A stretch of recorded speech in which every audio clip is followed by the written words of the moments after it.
Bienvenidos todos y todas a este nuevo tema de estudio en nuestro seminario. El día de hoy vamos a trabajar sobre las relaciones, las asociaciones y las abstracciones que encontramos en nuestro objeto de estudio.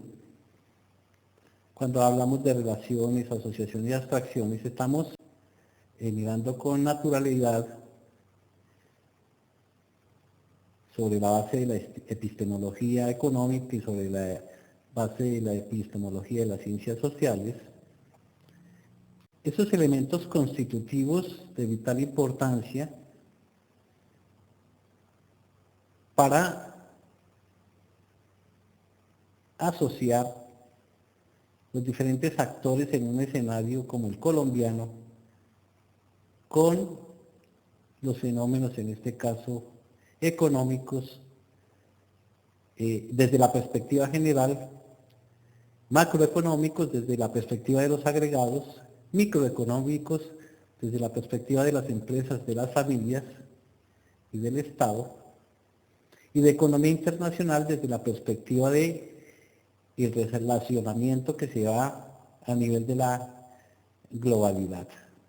Es por eso que el objetivo general es definir la importancia de dichos términos en la construcción de escenarios de la economía colombiana, más exactamente para la toma de decisiones o para la consultoría y asesoría en la estrategia que toman las diferentes empresas. Entonces tiene una utilidad práctica nutrida sobre la base teórica de la micro, la macro, la economía internacional y por supuesto todas esas ciencias empresariales que contribuyen a una formación integral de los gerentes, de los administradores y en algún caso de los gestores. Por eso es de capital importancia hacer trascendente ese reconocimiento a los conceptos en términos de la misma filosofía política, en términos de la misma teoría económica y también en términos de la gestión. Es asociar también la teoría con la práctica y validarla en algún momento, si es posible, empíricamente. Es decir, juicios que han sido preconcebidos, prospectados, proyectados, planeados para una confrontación con el devenir de las empresas colombianas, también para el devenir de la propia nación y por supuesto para confrontarnos epistemológicamente esa validez en algunos casos de algunas posiciones o posturas que se dan en torno a diferentes temas que tienen que ver con la economía colombiana. Por eso es muy importante retomar estos elementos. Ya anteriormente se ha hecho un reconocido, por supuesto, durante el currículo que ustedes han cursado en el programa, de diferentes elementos dentro de esos los actores y los escenarios. Pero básicamente podemos reconocer la influencia de la micro, de la macro y de la economía internacional en términos relacionales con la empresa. Nos nutrimos sobre la base de algunos conceptos o teorías de tipo positivista por una parte, pero también de reconocimiento al sistema que es influenciado en el caso colombiano o que influencia la economía colombiana. Por eso en alguna medida al hacer ese reconocimiento vemos algunos conceptos que ustedes ya estudiaron en anteriores asignaturas. Recuerden que hicimos una introducción en unas jornadas que denominamos jornadas introductorias, haciendo un recorrido interesantísimo precisamente sobre el flujo circular de la renta o el flujo circular del dinero. Por supuesto que esto ya lo habíamos hecho en los casos de micro y en el caso de macro, y posteriormente lo realizamos cuando vimos la interdependencia a nivel internacional en la economía internacional. Entonces por eso es muy importante reconocer. Y partimos de afirmaciones de conceptos. Y empezamos con la palabra modelo. El modelo es una representación cercana a una realidad. Y cuando decimos el diagrama del flujo circular, vemos la orientación que toman los diferentes elementos constitutivos de ese flujo circular, mediados, por supuesto, por un cuantificador importante, que es el dinero.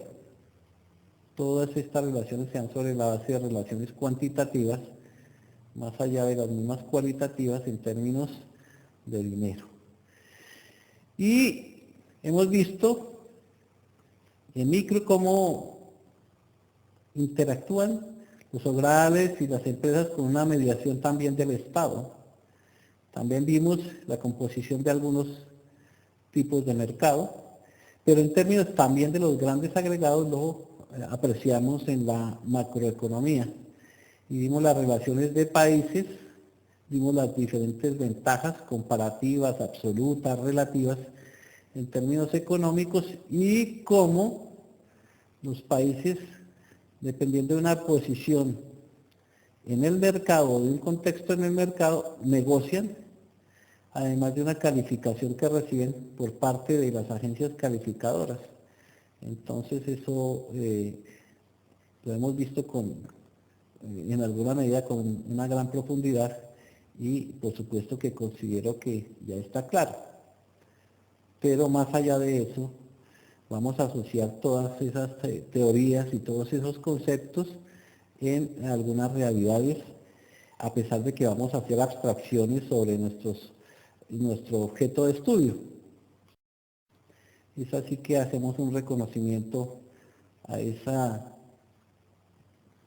sumatoria de rentas que tienen las empresas y que contribuyen a un gran valor agregado, que es el Producto Interno Bruto, la renta nacional o el Producto Nacional Neto, cuando le restamos las importaciones. Recuerden ustedes todas esas fórmulas que tenemos de los agregados. Y para eso pues vale la pena integrar los elementos sustantivos dentro del caso de las empresas y de los mismos hogares. El caso de los ingresos y el caso de los gastos. Y voy a ser reiterativo porque las empresas pagan salarios para que los trabajadores, los miembros de las organizaciones que reciben algún estipendio de ellas, compren, ¿sí?, otros tipos de servicios dentro de otros tipos de mercados. Entonces, grandes actores fundamentales, por supuesto, las empresas, los hogares, en ese mercado de bienes y servicios que es el mercado que domina nuestras economías. Y, por supuesto, encontramos el mercado de los factores de producción, aquellos que tienen que ver con la realización, ¿sí?, recíproca de intervención en diferentes tipos de capitales. Recuerden ustedes que los factores de producción, por supuesto, son capital, tierra y trabajo, y a este le uniríamos uno muy contemporáneo que tiene que ver con la gestión de la tecnología o la tecnología, asociado, por supuesto, a esos tres elementos iniciales. Entonces, mucha atención porque en tanto hay ingresos para los hogares, pues por supuesto para las empresas. Con un elemento fundamental es que la empresa coloca bienes, productos y servicios, en reciprocidad ella recibe una renta, esa renta la invierte en salarios, pero también la invierte en los productos que transfiere en venta y obtiene o debe obtener un margen, una utilidad, unos beneficios, dentro de los cuales encontramos una suma que va orientada al pago de los impuestos. Entonces ahí está el Estado omnipotente, omnipresente, recibiendo unos ingresos que pagan tanto las empresas como los hogares, tanto las empresas como los empleados, pero también los inversionistas, pues le pagan al Estado una serie de impuestos que tienen por el hecho de tener capital.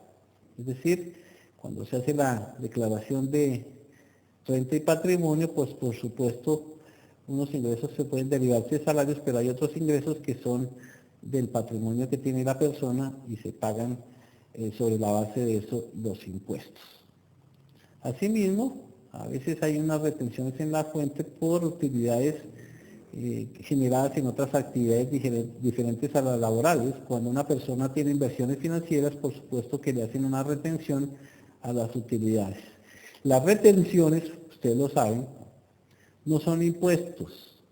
En el momento en que se hace la retención, lo que se hace es un pago por anticipado de los impuestos. Ya la liquidación del impuesto propiamente dicho se da cuando se elabora la declaración de renta. Es ahí donde encontramos algunas sumas de dineros que son descontables o exentos, que no hacen parte de los ingresos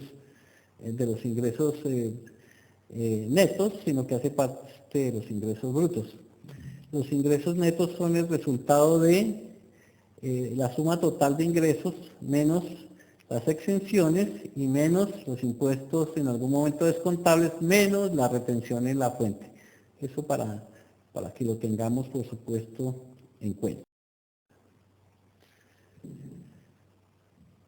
Cuando retomamos esos elementos de los cuales vamos a hablar, vale la pena darle el peso a las palabras o a los conceptos. Y entonces partimos con la palabra relación y decimos cómo se presenta la relación economía colombiana y administración o gestión o gerencia de empresas. ¿Sí? Y recordamos, en alguna medida, que todo corresponde a una modelación, ¿sí? O una abstracción que se infiere respecto a lo que consideramos estamos estudiando.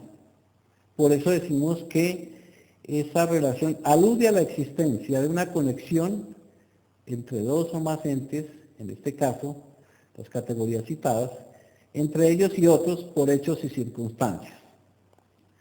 Si hiciéramos la pregunta ¿cómo se presenta la relación entre la economía colombiana y la administración de empresas?, podríamos responder en diferente orden.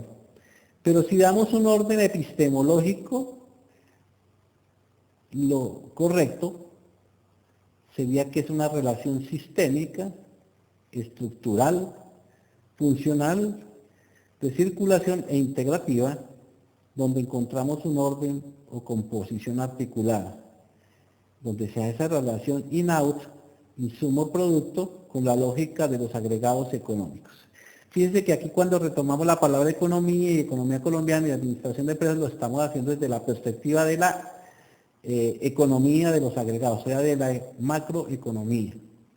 Y cuando decimos que es una relación sistémica, estamos diciendo que es una relación sistémica porque hace parte de un sistema económico que tiene unas estructuras, que tiene unos actores y que tiene unos escenarios, pero que también tiene una superestructura.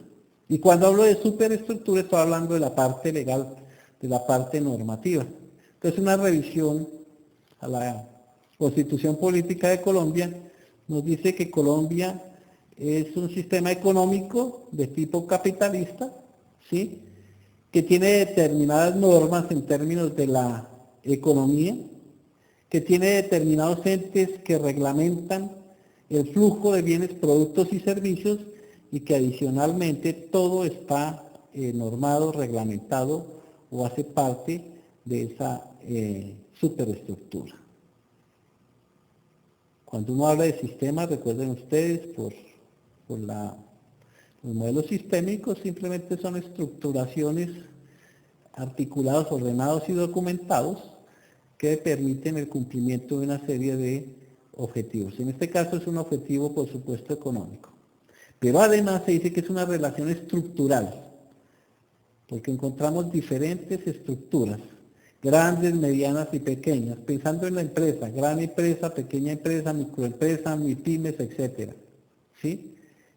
Y son estructuras porque están organizadas dependiendo de un orden jerárquico y de un orden establecido. Es decir, las empresas tienen unas estructuras que en algún momento son funcionales, en algún momento son geográficas, en algún momento son matriciales, etcétera, etcétera. Pero también decimos que esa relación es funcional porque permite que los bienes, productos y servicios lleguen de los productores, pasando por algunos intermediarios en algunos casos, hasta llegar al consumidor final. Y funcional también, ¿sí? Podríamos decir que tiene que ver con sectorial. Y cuando hablo sectorial, me refiero a sectores económicos. Inicialmente decimos que básicamente encontramos el sector productivo, el sector básico, elemental, el que deriva sus agregados de la explotación de los recursos naturales.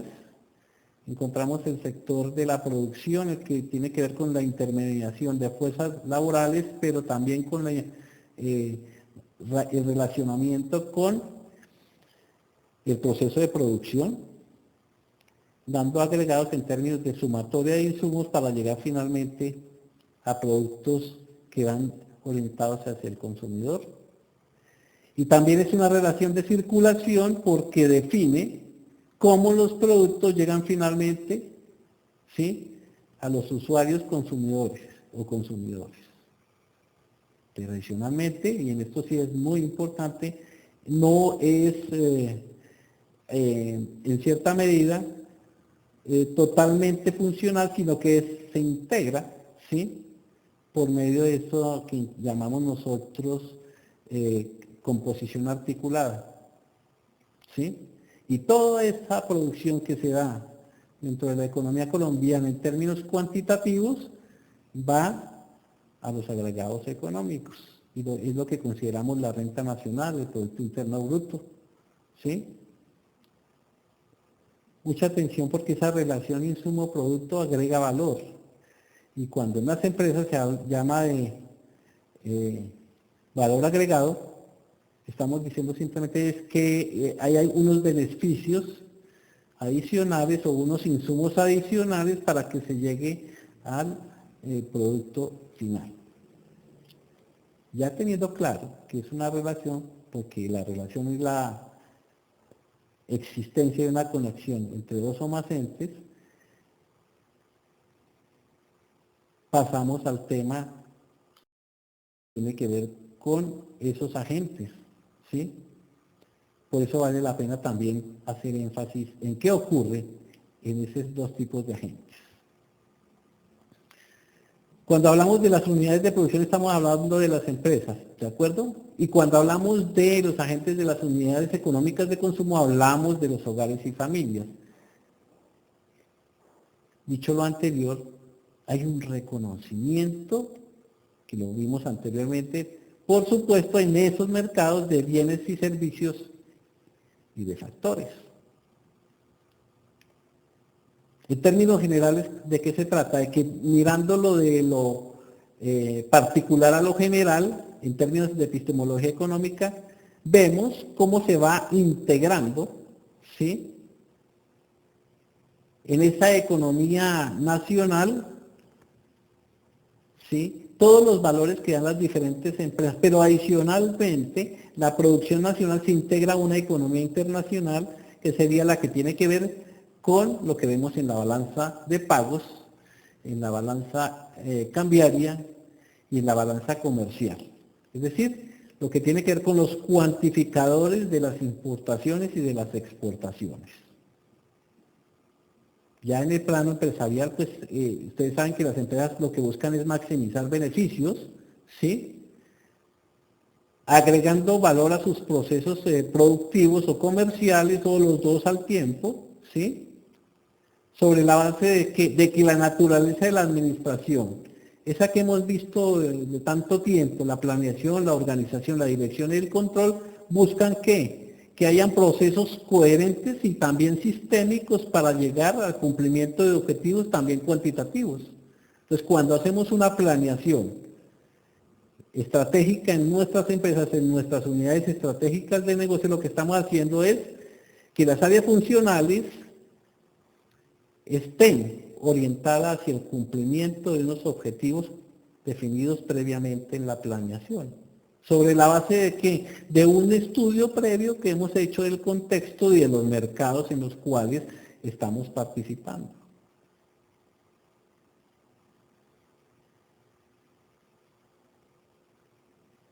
Entonces, una empresa dedicada al comercio, por supuesto, se encargará de acopiar en alguna medida su portafolio de productos para colocarlos en los bienes, usuarios o consumidores que ha definido previamente en un perfil propio de consumidores, o sea, en el target de consumidores. Y por supuesto, tiene que darse una alineación. Es un momento en el cual en la empresa no se presta por una parte, para la improvisación. Por supuesto, esa planeación debe ser flexible. En alguna medida debe acopiar información de lo que está sucediendo en el mercado, analizando diferentes entornos, el entorno cultural, el entorno económico, el entorno político, el entorno étnico, el entorno geográfico, el entorno ambiental. O sea, no es fruto del azar la gestión, la gerencia o la administración. Hoy en día la especialización ha hecho que la gente estudie a mayor profundidad la definición de planes estratégicos. Por eso cuando yo hago ese análisis de lo que es, en alguna medida, un relacionamiento, lo que busco es reconocer cómo está el contexto y cómo puede desarrollarse. Y por supuesto que surgen algunos elementos fundamentales para ese análisis, independientemente de la misma economía. Encontramos, por ejemplo, la estadística, las matemáticas, ¿sí? Los estudios sociodemográficos, los estudios demográficos, los estudios ambientales, que me brindan o me sirven de instrumento ¿para qué? Para determinar cuál va a ser esa reacción de esos dos tipos de agentes, tanto de las unidades de producción como los de las unidades de consumo a nivel del mercado interno. Pero también a nivel de marketing internacional tendremos que estudiar ese escenario, el escenario internacional, en la perspectiva de colocar productos en el exterior. Eso desde el punto de vista, por supuesto, inductivo. Es decir, partiendo de qué? De lo particular en alguna medida hacia lo general. Pero también se puede dar desde otra perspectiva, es decir, desde otro punto de vista de análisis, desde el sistema deductivo de esa misma epistemología económica. Y es ahí donde la gerencia, la administración o la gestión se encarga más del proceso productivo interno, con los clientes internos o con el entorno interno, en el sector en el que se encuentra, para posteriormente pensar en desarrollos más generales en términos de economía nacional y proyectarse hacia la economía internacional. Fíjense ustedes que el sistema económico inicial nació sobre la base de ¿qué? De que lo que se iba a comerciar eran los excedentes. El Homus economicus se dio cuenta que él podía, sin que se lo hubiesen dicho teóricamente, desarrollar habilidades para hacer ciertas cosas con mayor eficiencia. Y al hacerlo, no solo producía para sí mismo, sino que producía para los vecinos inicialmente. Surge el trueque, recuerden ustedes, Hasta tanto surge, por supuesto, en el mercantilismo las grandes ciudades, los burgos, y empiezan a surgir unos mercados y unos centros de acopio donde confluyeron finalmente los demandantes y los oferentes. Y los mercaderes, en ese entonces, empiezan a generar un capitalismo basado en el mercantilismo. Después, por supuesto, de esa etapa feudal en la cual la explotación se daba sobre la base de solo los recursos naturales, pero todo surgió de la especialización del hombre, aún sin saberlo, ¿sí? Y de los excedentes que se dan en algunos procesos en los cuales somos eficientes. Mucha atención porque todo está matizado por una serie de interrelaciones, y de ahí la palabra interrelación toma capital importancia.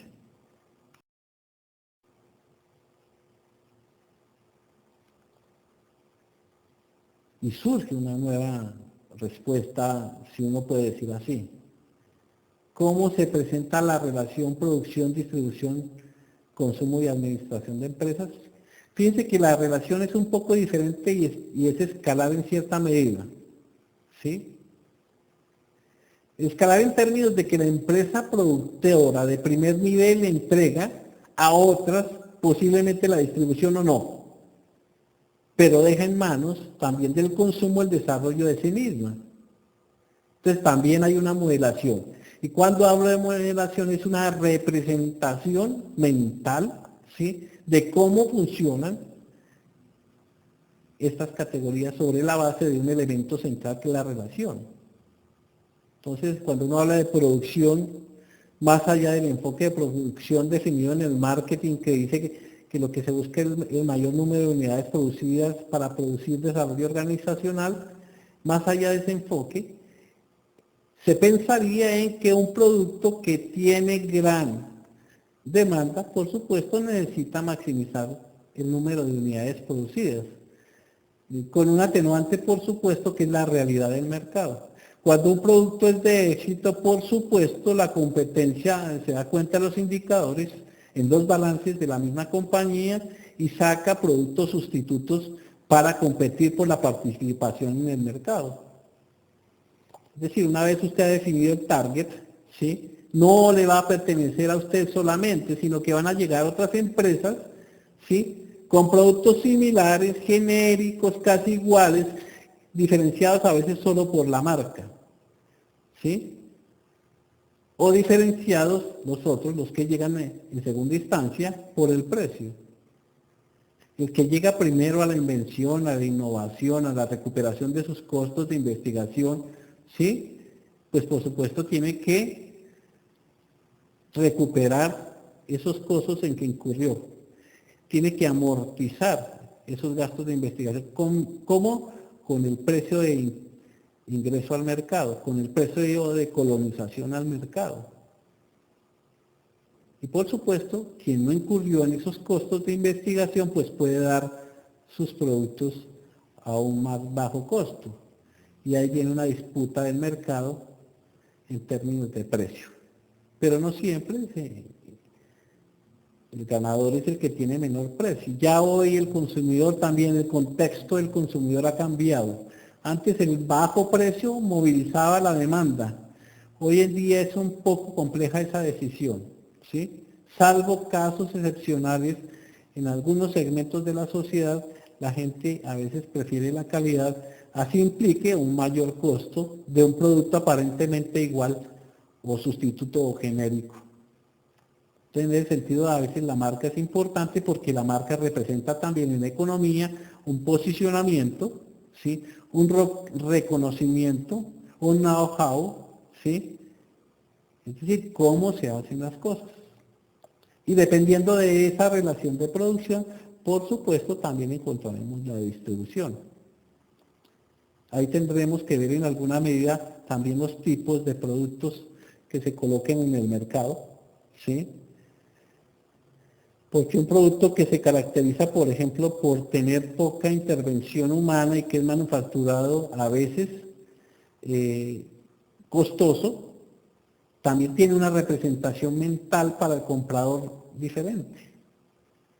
un producto que no ha sido intervenido muy industrialmente, a veces significa un valor agregado para un comprador al cual le gustan los productos que tienen menos intervención industrial, o menos insumos industriales, o menos insumos químicos. Fíjense que, por ejemplo, en la agricultura encontramos una agricultura orgánica que produce, un ejemplo, tomates, pero hay otros que se producen tomates a gran escala, pero hay consumidores para aquellos que compran o venden y transfieren tomate orgánico, por decir algo. Es un ejemplo de que cómo los segmentos de consumidores también y el contexto ha cambiado.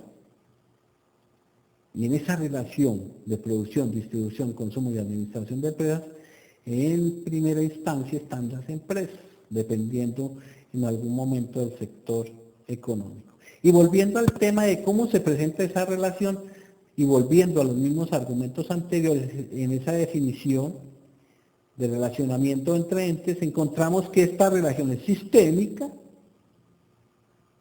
hace parte de un sistema ordenado, ¿sí?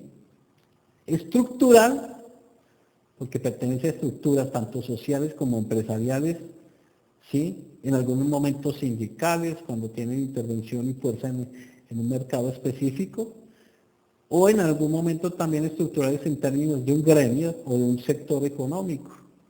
Funcionales, porque cumplen la función básica para la cual fueron creados, de circulación o transferencia. Y cuando hablo de circulación o transferencia, a diferencia de lo anterior, estoy hablando de esa relación de distribución, consumo y administración de empresas, obviando en este momento la producción. ¿Por qué? Porque es que hay empresas que se encargan solo de la producción y hay empresas que se encargan solo de la distribución. ¿Para qué? Para que llegar al consumo, o al consumidor mejor, por medio de que de sus estructuras gerenciales por una parte y empresariales por supuesto. También se da esa relación o composición insumo-producto. Y esa relación insumo-producto, pues en este caso es la colocación de productos, bienes, servicios satisfactorios, tanto de necesidades, deseos, expectativas, o en algún caso de experiencias. Y todo esto, pues por supuesto, contribuye a sumatoria de esos grandes agregados. En este caso, si hiciéramos una inversión de esa relación, cambiando el orden en términos de la epistemología económica de las palabras, diríamos que la administración de empresas permite generar procesos de eficiencia, eficacia organizacional, ¿sí?, para permitir el consumo por una parte, ¿sí?, la distribución por otra parte o la producción, ¿sí?, dando una oportunidad a que los agregados, por supuesto, y en el caso del manejo eficiente de las empresas, aumenten y mejoren. Al aumentar los agregados, por supuesto, los ingresos de impuestos aumentan y el Estado percibe mayores ingresos. Al percibir mayores ingresos, teóricamente dice que habrá mayor inversión en determinados sectores económicos. Esa es la promesa y esa es la teoría. Ahora, la práctica, ¿sí?, depende de otro elemento fundamental que debemos analizar desde la perspectiva de otra epistemología, que es la epistemología del poder, y en este caso también de la política, y que estudian los cientistas políticos, los politólogos, ¿sí?, de cómo es la distribución del poder, ¿sí?, en un país. También depende el manejo de su economía. Recuerden ustedes en tiempo de COVID-19 o el coronavirus, la primera atención que se prestó al sector más influyente en términos políticos de la economía colombiana fue el sector financiero, recibiendo un auxilio de algunos billones de pesos, ¿sí?, aún antes de hacer y de que fluir recursos a combatir la famosa enfermedad. Lo primero que hizo todo el sistema organizado y estructurado fue decirle, bueno, señores de los bancos, necesitamos darles una suma de dinero y efectivamente, pues por supuesto, son un polo económico de poder y recibieron ese dinero. Entonces, mucha atención, que a veces una cosa es el deber ser, o sea, la axiología, y otra cosa es la ontología, es lo que realmente es. Teóricamente, en términos de legitimidad, es más legítimo defender los derechos fundamentales de toda la ciudadanía, de incluidos la vida, por supuesto, y la salud, que defender los intereses privados. Pero el manejo del poder lleva a que a veces se hagan otras cosas. Es decir, no estoy tomando una posición partidista, tampoco estoy tomando una posición oportunista, sino simplemente estoy mostrándote la foto tal cual ocurre. La gente llega a manejar los estados para la conveniencia de unos intereses que representan. ¿Sí? Es decir, los políticos buscan el poder ¿para qué? Pues para ayudar a sus amigos, no precisamente a sus contradictores, por supuesto. ¿Sí? Por eso es que en alguna medida, en términos económicos, la realidad económica a veces devela disfunciones, ¿sí?, de la realidad social, pero también refleja una realidad política en términos de poder y en algunos casos de elecciones, y nos habla también de legitimación y de legalidad. No era legítimo orientar los recursos hacia el sector bancario y financiero, que entre otras cosas tiene las utilidades más escandalosas, pero pues era legal porque el gobierno, entre comillas, gobierna. Y eso fue lo que finalmente quedó consignado en ese famoso decreto.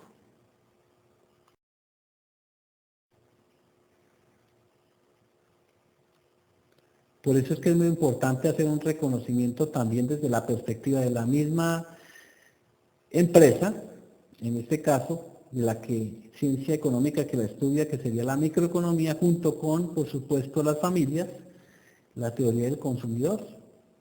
Y cuando hacemos ese reconocimiento de la teoría del consumidor, pues vemos que las preferencias del consumidor y la restricción presupuestaria y la función de utilidad, las curvas de indiferencia, los tipos de bienes, la curva de demanda, la representación matemática del problema del consumidor. Tanto esa teoría, la teoría del consumidor, como la teoría del productor, que es la función de producción, el problema de la maximización del beneficio, las curvas de costos, estructura de mercados, el modelo competencia perfecta, la competencia imperfecta, el monopolio, el oligopolio, el monosomnio, el oligosomnio, la competencia monopolística y la competencia perfecta en alguna medida para caer en mercados masivos, intensivos, o donde hay un mayor grupo de consumidores, donde hay muchos consumidores, pero también hay muchos gerentes, nos detallan con mucho cuidado cómo reaccionan esos actores en los casos de, no solo del manejo, sino de la economía in situ. Entonces, cuando estudiamos, por ejemplo, el monopolio, sabemos que el monopolio siempre impone las condiciones al mercado y hace lo que quiere con los usuarios o consumidores. El monopolio, si no es un producto de precio intervenido, impone el precio, pero aún más impone cómo lo da, es decir, cómo entrega el producto, ¿sí? El color y el sabor, sí es un monopolio. Por supuesto, hay mercados que tienen mayores actores dentro del escenario de los oferentes, que sería el oligopolio, donde hay algunos oferentes, ¿sí? Y muchos demandantes en algunos casos. Cuando hay muchos oferentes, el oligopolio es simplemente es como un trust o como un cartel. Así la ley persiga los acuerdos comerciales, a nivel de empresas de un sector o de productos determinados por la ley, pues hay acuerdos. Y esos acuerdos no necesariamente se dan públicamente, pero ocurren. Y ustedes notarán que determinados productos, al hacer una indagación de su precio, pues tienen casi siempre el mismo precio, porque comparten un mercado. Lo mismo en el caso del monosomnio. Recuerden la definición de monosomnio en términos generales. El monosomnio canaliza el acopio de un bien, un producto o un servicio. Es decir, hay un solo demandante respecto a muchos oferentes. ¿Sí? En el caso del oligosomnio hay algunos demandantes respecto a muchos oferentes. Y por supuesto, pues encontraríamos también la competencia monopolística, que es cuando se presentan desarrollos del capitalismo en determinados sectores y sobre todo a nivel mundial. Pensemos, por ejemplo, en el mercado de tecnología, donde aparentemente hay una competencia, entre comillas, perfecta, pero donde hay solo dos actores fundamentales, ¿sí? Donde encontramos la famosa manzana, encontramos el famoso logo de colores, ¿sí? Eso es lo que concebimos como competencia monopolística. Pero ahí está, ¿a dónde relatado en la órbita de qué? De la microeconomía, ¿sí? Y en este encontramos términos que ustedes manejan absolutamente fácil, ¿sí? Que hemos enunciado anteriormente. Por supuesto, también encontramos en la órbita de la macroeconomía, que se encarga de analizar los agregados, manejados en cierta medida por el Estado, específicamente en el caso colombiano por el Ministerio de Hacienda, Planeación Nacional, hay alguna influencia del Banco Central, o sea, el Banco de la República, por supuesto los organismos ejecutivos dependientes de Presidencia de la República, como son ministerios, ¿sí? Y esos indicadores, por supuesto, el ingreso nacional y otros indicadores que son precisamente la consecuencia de la gestión que se presenta dentro de la economía a nivel general, y más exactamente las políticas económicas. Resultado, la inflación. ¿Sí? La inflación no es un instrumento, es un resultado, es una consecuencia. El desempleo también es una consecuencia de una gestión o de una planeación económica, ¿cierto? O de una planeación de políticas públicas. Encontraremos, por supuesto, los famosos indicadores económicos que vemos casi siempre en los noticieros, que nos dicen que son todos, pero que pues se reducen a 2 o 3 y que a veces no son representativos de toda la economía. Otros indicadores como el crecimiento económico, una tasa que se hace cada año para saber si realmente la economía ha crecido en el país. Otros indicadores auxiliares, la tasa de empleo y desempleo.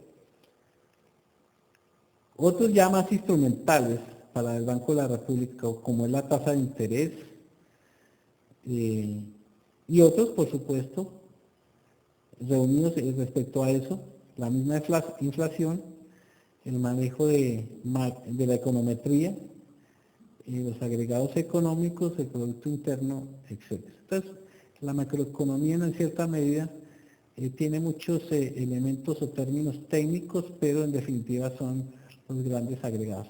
Ya en alguna oportunidad vamos a ver un tema que se llama indicadores económicos y vamos a tratar de profundizar en los mismos. Entonces vale la pena pues apenas acá enunciarlo. Ya en el plano empresarial, la gerencia, administración o gestión de empresas se encarga de que ese proceso administrativo pues funcione en sus áreas funcionales en el sector en que se encuentra. Es decir, crean propuestas de valor, promesas de valor con sus bienes, productos y servicios. Las promesas de valor hacen que los consumidores demanden sus productos. Si hay demanda de sus productos, por supuesto la empresa privada tendrá en alguna medida mayores ingresos. Si hay mayores ingresos, posiblemente haya ensanchamiento económico, es decir, estas empresas no pasen por una fase donde el punto de equilibrio es cero y donde no hay crecimiento, sino que la empresa apenas se sostiene. Si se va más allá del punto de equilibrio, hay un proceso inicialmente de crecimiento que va más allá de la supervivencia. Y por supuesto que si se amplía ese crecimiento, habría alguna rentabilidad. Y si hay una rentabilidad y hay acumulación, ¿sí?, de flujo de capitales, habrá crecimiento. Y a veces ese crecimiento se da en dos términos. En términos de empresas se da crecimiento a nivel horizontal o a nivel vertical. ¿Cuándo es a nivel horizontal? Cuando hacen parte aquellas subsidiarias o empresas que surgen de una empresa matriz, empresas de otros sectores económicos, ¿sí? Un ejemplo podría ser el Grupo Aval. El Grupo Aval tiene inversiones en periódicos, inversiones en finca raíz, inversiones en algunos ingenios, inversiones en algunas empresas de tecnología, inversiones en otras cosas, ¿sí? Pero adicionalmente su inicio fue en términos de que de la creación de grandes conglomerados del sector financiero. Recuerden ustedes el Banco de Bogotá, el Banco de Occidente, el Banco Popular y otros que de pronto olvido, pero también tiene otra asociación con otro tipo de empresas que hacen servicios o que prestan servicios asociados a su naturaleza y a sus mismos clientes. Cuando Luis Carlos Sarmiento vende un apartamento o una casa, compra o le pide al deudor que compre el seguro para esa casa o para la deuda con su empresa de seguros, ¿sí? Cuando necesita financiarle la vivienda a esa misma persona que le compró, sugiere o hace que la persona lo compre con alguno de sus bancos, ¿sí? Entonces ahí hay una relación que en algún momento permite, ¿sí?, un multiplicador, en este caso un multiplicador bancario, de gran profundidad por una parte, y que necesita en alguna medida ser analizado en alguna medida para verificar el nivel de concentración, ¿sí?, de riqueza en este país. Ya hace algún tiempo el señor Julio Silva Colmenares escribió un libro en los años 80 que se llamaba Los verdaderos dueños del país, donde hacía una taxonomía de los propietarios con nombre y apellido de las empresas que en ese entonces existían en Colombia, y había niveles de concentración grandes, pero ninguna política pública busca que haya desconcentración por una parte de la riqueza, porque se juzga que la riqueza es un motor de desarrollo, por supuesto en el sistema en el cual hoy nos encontramos.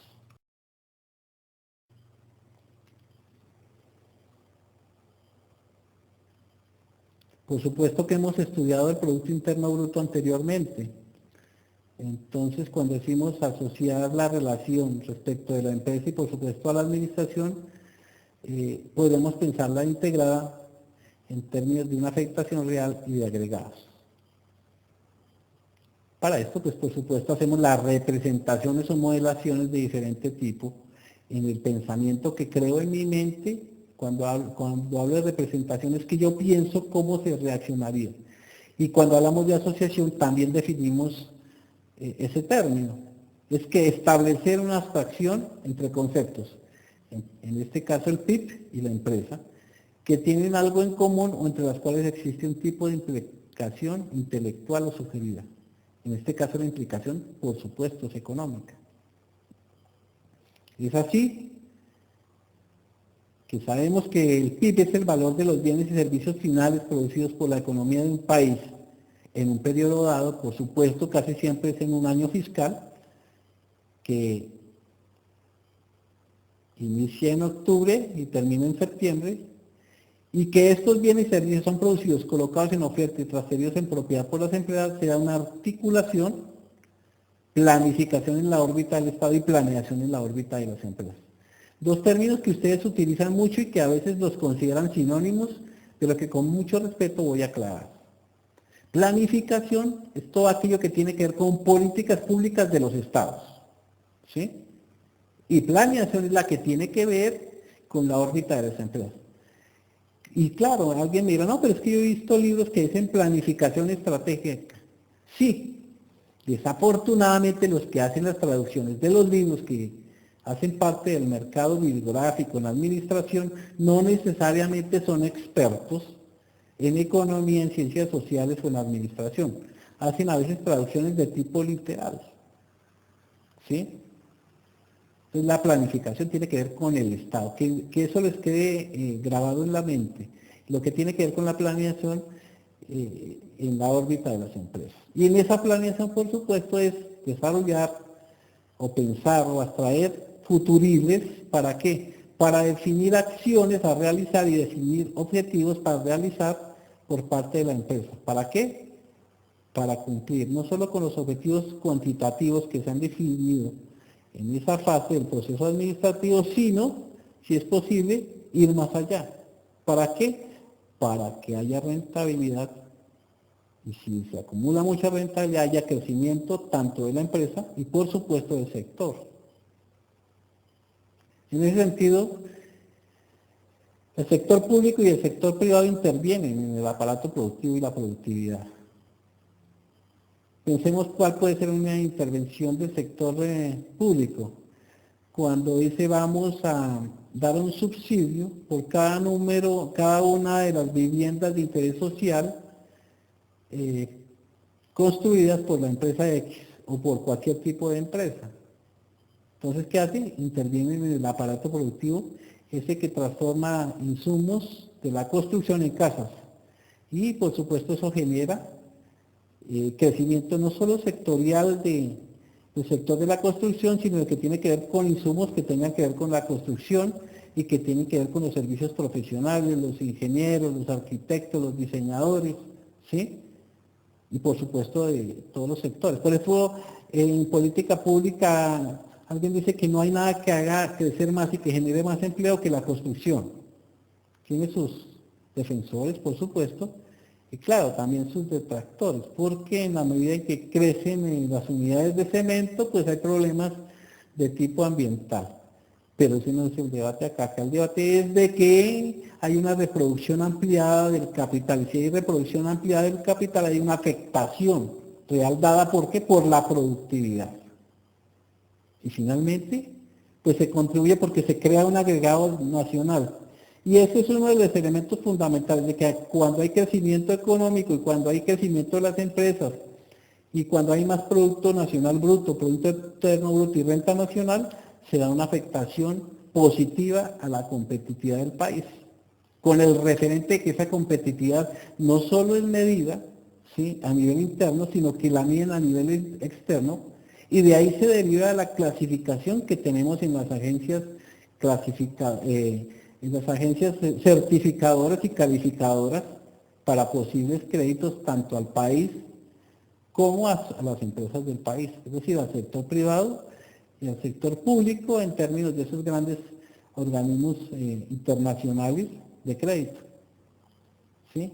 Cuando un país no tiene credibilidad y deja de ser clasificación AAA, es decir, cuando un país no puede demostrar, que tiene más dinero el que pide préstamo, es decir, que de pronto no necesita el dinero, sino lo que necesita es liquidez, si no lo puede demostrar, por supuesto, pues los créditos salen más costosos. ¿Por qué? Porque el nivel de riesgo hace que el posible inversionista internacional, la posible banca internacional que va a hacer el préstamo, suba sus intereses y por supuesto disminuya los cupos de endeudamiento para el país. Esos son también escenarios en los cuales uno debe pensar. Un país que pierde su competitividad en términos de empresas certificadoras y calificadoras, que dejó de ser calificado con AAA, pues vamos a pagar el dinero más caro. Y eso necesariamente no solo afecta al país, sino que afecta también a las personas naturales, a las familias, ¿sí? Porque reciben un castigo, ¿sí? De pronto por una ineficiencia en la aplicación de políticas públicas de la economía colombiana o de cualquier país.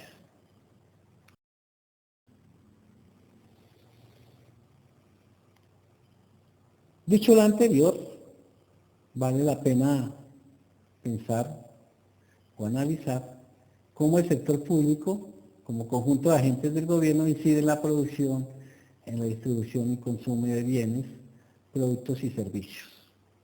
O servicios. Y volvemos otra vez al pensamiento, a la argumentación, a lo que sería la epistemología económica y cómo se genera el conocimiento económico sobre la base del pensamiento económico en la vida real, cómo lo confronto y cómo lo hago empírico, ¿sí? Y es, por supuesto, una representación o modelación de diferente tipo en esas abstracciones que inferimos. Entonces, al responder de pronto cómo ocurre esto, es que el sector tiene muchos roles a analizar en nuestro objeto de estudio. En algunos casos produce, ¿sí? Vamos a colocar un ejemplo. Las licoreras, otro ejemplo. Los juegos de azar, otro ejemplo. En las grandes extensiones de terrenos que tiene el Estado. Otro ejemplo, inversiones en diferentes tipos de sectores, ¿sí? Entonces, el Estado invierte, tiene también empresas de economía mixta donde invirtió dinero y otros invirtieron y hace parte de una propiedad mixta, donde el capital no es solo del Estado, sino hay capital privado. ¿Sí? Entonces ahí eso lo decimos que produce en algunos casos, pero también tiene propiedades dedicadas a producir, es decir, también es inversionista. Vamos a colocar ejemplos donde el Estado interviene a nivel regional o a nivel departamental. Una empresa antioqueña invierte en internet, invierte en energía eléctrica, invierte en recolección de basuras, invierte en tecnología 3G, 4G, 5G, ¿sí? Interviene también en otros tipos de mercados, se asocia con otras empresas públicas, ¿sí? Con la empresa de energía eléctrica de Bogotá y crean otros grandes pulpos o conglomerados, ¿sí? Pero también en algunos casos distribuye dichos productos directamente o por concesión. Entonces pensemos que las licoreras se entregan a un tercero, generalmente un privado, la concesión de distribución de sus productos. Un ejemplo, la empresa de licores de Antioquia o la empresa de licores de Cundinamarca entregan a una compañía para que en todo el territorio nacional distribuyan esos licores, esos alcoholes y esas bebidas, ¿sí? Entonces, ojo, porque ahí está como inversionista. Pero también, ¿sí? Sobre la base de que estas empresas existen, pues consume bienes, productos, servicios, ideas, asesorías, consultorías, etc. Entonces, miren, inversionista, consumidor. Teniendo en algunos casos ventajas respecto a la misma economía capitalista. Y dentro de ellas, podríamos decir que dentro de esas ventajas encontramos el hecho de que también es regulador. Pero por otro lado, es consumidor, como decíamos anteriormente, pero independientemente de esa labor articuladora de los diferentes poderes en que está dividido, sea ejecutivo, legislativo, judicial, electoral, sea nación, sea región, sea departamento, sea municipio, sea localidad, sea comuna, etcétera, etcétera, también es regulador. Entonces fíjense que el sector público no es solo un agente proveedor de servicios sociales para la sociedad, sino que también negocia, transa, vende, ¿sí? Coloca productos, pero adicionalmente invierte, administra y regula. Aquí hay algunas disfunciones también. A veces cuando un negocio es muy bueno, se encarga de comprarlo, cuando está muy mal, cuando está en crisis el sector, y eso ha ocurrido también con la banca, Cuando los bancos están a pérdida y están perdiendo mucho dinero, sus acciones van para el piso, el Estado, para evitar, entre comillas, una crisis económica de flujo de recursos, compra el banco, lo vuelve competitivo y después de que ha socializado las pérdidas, se lo vende a un inversionista privado, ¿sí? Cuando está dando utilidades. Y en otras empresas también ha ocurrido que compra empresas ya prácticamente en proceso de extinción, las vuelve competitivas, les invierte mucho dinero y las vende muy baratas después. Pues a veces ocurre que los agentes del Estado, los que son políticos en su momento y funcionarios públicos, a veces cuando vuelven al sector privado o antes de volver al sector privado, pues privatizan, ¿sí? Aquellos negocios que salvaron, ¿sí? Con mucho costo del Estado colombiano y por supuesto de sus ciudadanos, a unos costos muy bajos, ¿sí? Por eso la privatización en alguna medida es un enemigo del capital social, del capital de todos los colombianos. Fíjense ustedes, por ejemplo, que hay algunas empresas que poco a poco fueron privatizando y de las cuales perdimos los ingresos derivados por su gestión y por su eficiencia. Como eran excelentes negocios, pues se pudieron vender fácil, ¿sí? Pero la privatización por parte del Estado a ultranza lleva al empobrecimiento de todos los ciudadanos en general.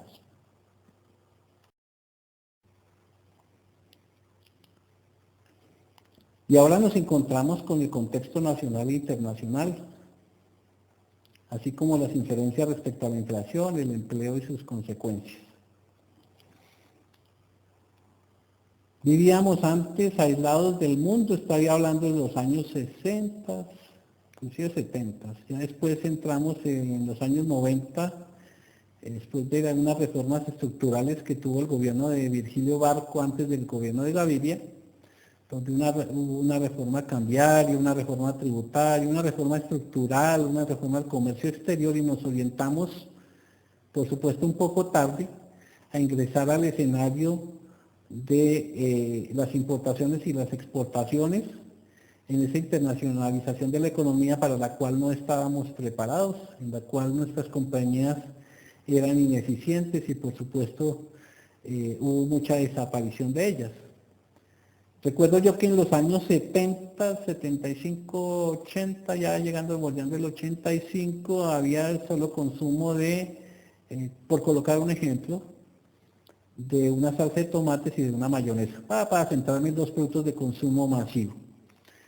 Eran Fruco, salsa de tomate Fruco, mayonesa Fruco, y eran protegidos porque no había ingreso de otros productos del mercado internacional. O lo había, pero eran ingresos ilegales o de contrabando, ¿sí? Ya una vez de que entramos en el escenario internacional empiezan a entrar mucha oferta de productos de consumo popular y de consumo masivo, y de una marca se pasó, recuerdo yo, en un inventario que hicimos para un estudio de marketing en el año 86 y profundizado en el año 92, se pasó de primero a siete marcas de esos dos productos. Finalmente en el año 91, 92 recuerdo yo que eran más o menos 16, 17 marcas de la famosa salsa de tomate y de la mayonesa. Entonces, ¿qué ocurre? El contexto nacional e internacional el día de hoy es totalmente diferente a una economía proteccionista que tuvimos en su momento en ese entonces, con un costo grandísimo en términos de que hubo muchas unidades productivas que desaparecieron en esa década, y también, por supuesto, después de los años 90, del 90 al 2000, al 2007, 2008, pues hubo un gran golpe para el sector agropecuario y el sector agroindustrial. Hubo un momento en que algunas universidades que se orientaban hacia la agronomía, la agroindustria, lo agropecuario, pensaron en cerrar sus carreras y donde no tenían casi demanda de estudiantes, para cursar dichas carreras. Ya después hubo un cambio en términos cuantitativos. En ese sentido, pues dentro de esos indicadores y que ustedes estudiaron en algún momento cuando estudiaban la economía internacional y la interdependencia y la parte comercial, las ventajas comparativas, relativas, absolutas y todo aquello que tiene que ver con ellos, pues lo aterrizamos en esos resultados de la economía colombiana.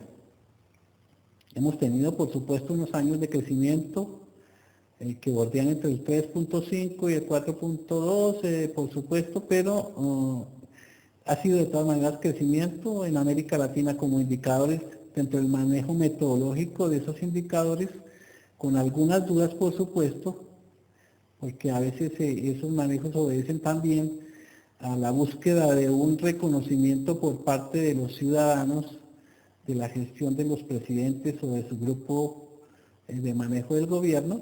Entonces a veces las metodologías difieren un poco, pero el Fondo Monetario definió algunas reglas internacionales. Por supuesto, el Fondo Monetario ejerce mucha presión sobre los planes de desarrollo y sobre la planeación económica de los países, sobre todo cuando surte de recursos a estos países, ¿sí? Y no solo en términos de lo económico, sino por supuesto en alguna medida de definición de políticas sectoriales que pueden hacer daño a los empleados. Fíjense ustedes que esa reforma de la flexibilización laboral que acabó con los horarios nocturnos, ¿sí? Que aumentó la edad de jubilación más y que quitó muchos derechos, ¿sí? Y con la promesa de que se iba a aumentar el empleo, no fue así, pero la medida se quedó en firme. Es como lo que ocurrió con el 4 por mil, fue instaurado inicialmente para ayudarles a alguien y definitivamente el 4 por mil ya lleva más de 20 años. Un ejemplo, yo conocí el impuesto del 3% a las ventas, se llama el IVA, el impuesto al valor agregado, el IVA, 3%, con el tiempo subió al 5%. El 5 subió al 6, recuerdo yo, después subió al 9, después subió al 10, duró un poco tiempo el 10, después al 12 y hoy finalmente lo encontramos más o menos en el 19%. Ampliando también no solo la base en términos de porcentajes, sino en términos de los productos con los cuales se cobra el famoso IVA. ¿Sí? Entonces mucha atención. ¿Y qué ocurre? Volvemos a ver, las agencias calificadoras y acreditadoras definen el flujo de recursos para apalancar el aparato productivo nacional o doméstico. ¿Por medio de qué? Pues de préstamos o inversión directa.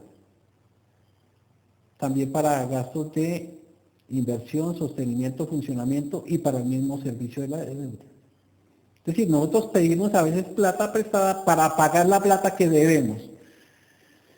Ustedes recuerdan cuando vieron micro y macro que hay un elemento fundamental que de pronto ustedes van a verificar en sus apuntes anteriores o que van a verificar por una consulta de internet que se llama el multiplicador bancario. Van a colocar en la barra de direcciones de Google qué es el multiplicador bancario para que se lleven una sorpresa y conviertan 1.000 pesos y cuánto es el multiplicador bancario en un mes, por ejemplo.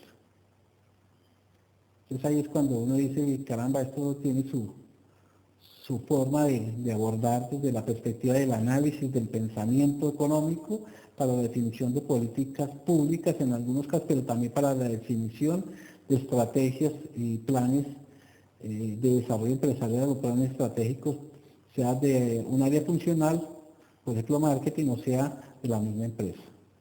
Y recuerden que esto lo habíamos dicho, una baja calificación, ¿sí?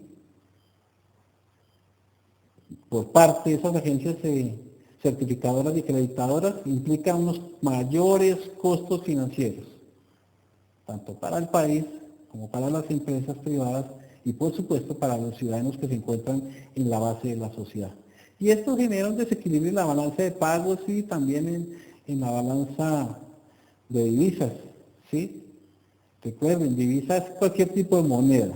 A veces a los dólares coloquialmente los llaman divisa. No, la divisa no es solo el dólar, cualquier tipo de dinero o de moneda comparada con el peso colombiano es una divisa.